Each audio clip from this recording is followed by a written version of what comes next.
Baik, Assalamualaikum warahmatullahi taala wabarakatuh. Selamat sore. Pada kesempatan ini, perkenalkan nama saya Muhammad Rifki Saiful Fadar dari Magister Informatika. Pada presentasi ini saya akan menjelaskan penyelesaian soal adversarial search menggunakan algoritma alpha beta pruning. Fokus utama presentasi saya adalah menunjukkan bagaimana proses pencarian dilakukan pada game tree, bagaimana nilai alpha dan beta diperbaharui pada setiap langkah, serta bagaimana algoritma ini dapat melakukan pruning atau pemangkasan cabang yang tidak perlu dievaluasi. Dengan pendekatan ini, hasil keputusan tetap optimal seperti Minimax, tapi proses pencarian menjadi lebih efisien.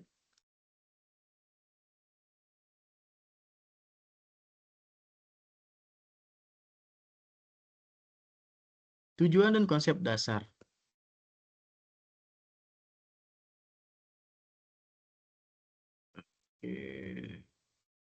Pada slide ini tujuan dan konsep dasar. Pada slide ini saya menjelaskan tujuan, tugas, dan konsep dasar yang digunakan. Tujuan utama dari tugas ini ada 4. Pertama, menentukan nilai akhir root pada game tree menggunakan prinsip minimax. Kedua, menunjukkan proses alpha beta pruning secara bertahap.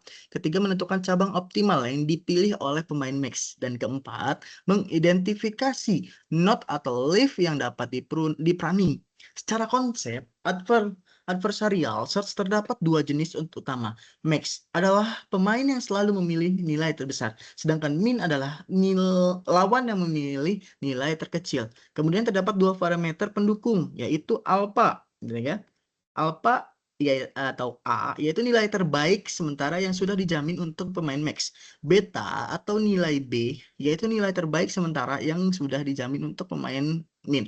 Proses pruning dilakukan ketika kondisi alpha lebih besar atau sama dengan beta, atau ditulis A lebih besar B.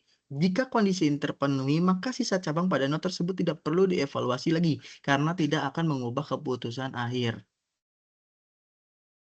Struktur tree soal.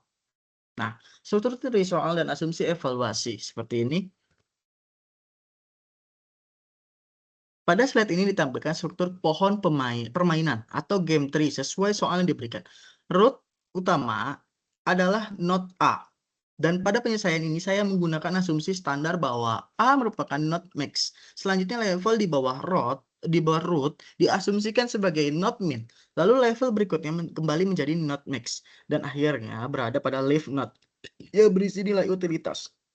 Proses evaluasi dilakukan dari kiri ke kanan karena urutan traversal sangat berpengaruh terhadap efektivitas pruning. Dalam soal ini, ada beberapa angka internal yang secara visual tampak seperti label, sehingga untuk menjaga konsistensi akademik, saya menggunakan interpretasi standar minimax, yaitu fokus pada struktur keputusan max, min, max, dan leaf utility yang ada. Dengan pendekatan ini, kita bisa menunjukkan proses alpha beta pruning secara logis, sistematis, dan tetap sesuai konsep yang diajarkan pada material adversarial search.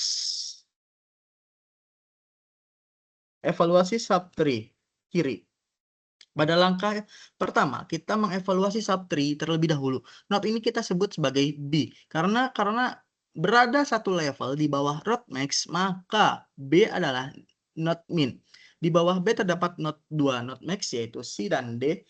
Untuk node C, left yang dievaluasi adalah 3 dan 1. Karena C adalah node max, maka dia memilih nilai terbesar, sehingga hasilnya adalah max dalam kurung 3,1 sama dengan 3.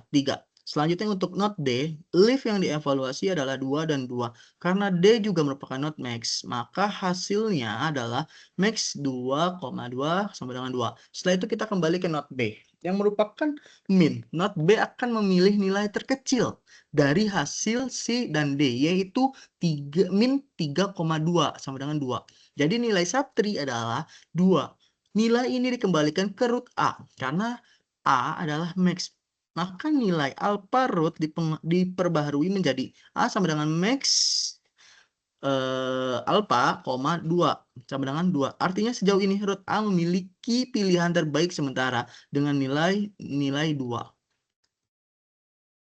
Selanjutnya adalah subtree kanan. Setelah subtree kiri selesai, kita lanjut ke subtree kanan yang saya sebut sebagai node G. Karena posisinya sejajar dengan node B, maka G merupakan node min saat masuk ke subtree kanan, root A mewariskan nilai alfa yang sudah diperoleh sebelumnya, yaitu A sama dengan 2. Lalu kita evaluasi anak pertama dari not G terlebih dahulu. Berdasarkan interpretasi tree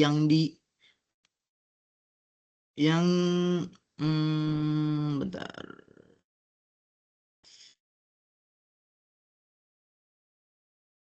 Nah, karena posisi sejajar, bentar. Ini PPT-nya subtree kanan.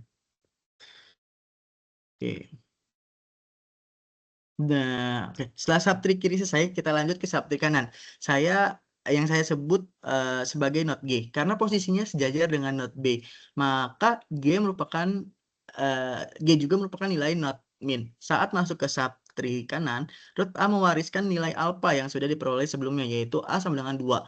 Lalu dievaluasi anak pertama dari not G terlebih dahulu. Berdasarkan interpretasi tree yang konsisten, anak pertama ini menghasilkan nilai 2.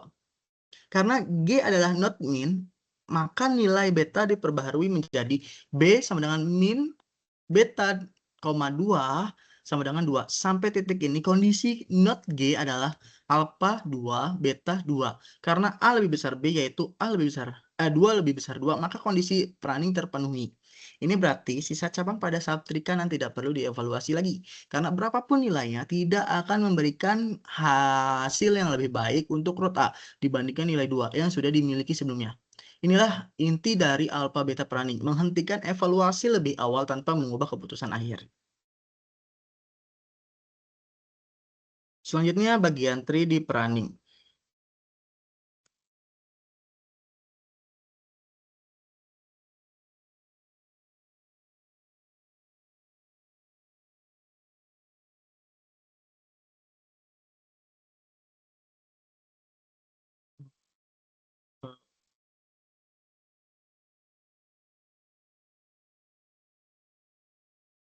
Selanjutnya adalah trip A di Prandtl.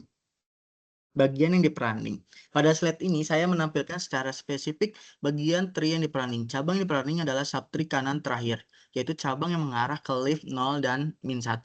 Cabang ini tidak perlu dievaluasi karena pada not G yang merupakan min, kita sudah memperoleh nilai beta sebesar 2 dari anak sebelumnya. Sementara di root A, nilai alpha juga sudah 2. Maka kondisi A lebih besar B sudah terpenuhi. Secara logika, karena G adalah min, maka not ini tidak akan menghasilkan nilai yang lebih baik bagi max daripada nilai 2 yang sudah dimiliki root. Dengan kata lain, meskipun leaf 0 dan min 1 dihitung, hasil akhir root tetap tidak akan berubah. Oleh karena itu, dua leaf tersebut aman untuk dipangkas. Inilah alasan mengapa alfabet Prandtl lebih efisien dibanding Minimax biasa.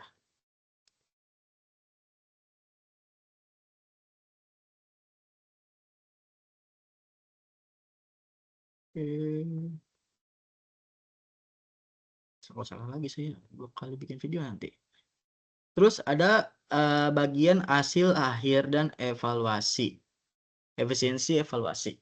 Berdasarkan seluruh proses evaluasi, diperoleh nilai akhir root A adalah 2. Karena root A adalah not max, maka keputusan optimal untuk max adalah memilih subtree kiri. Dari sisi Prandtl, 2 leaf pada cabang kanan terakhir, yaitu 0 dan min 1 berhasil dipangkas dan tidak perlu dievaluasi. Jika menggunakan minimax penuh tanpa Prandtl, maka semua leaf harus diperiksa dengan total 6 leaf. Namun dengan alpha beta Prandtl, hanya 4 leaf yang benar-benar dievaluasi. Artinya ada penghematan evaluasi sebanyak 2 leaf, yaitu sekitar 33,3%, lebih efisien dibanding pencarian penuh.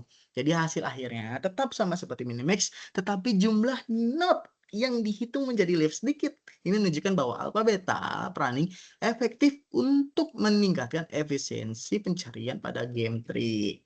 Selanjutnya ada yaitu kesimpulan. Kita langsung masuk kesimpulan.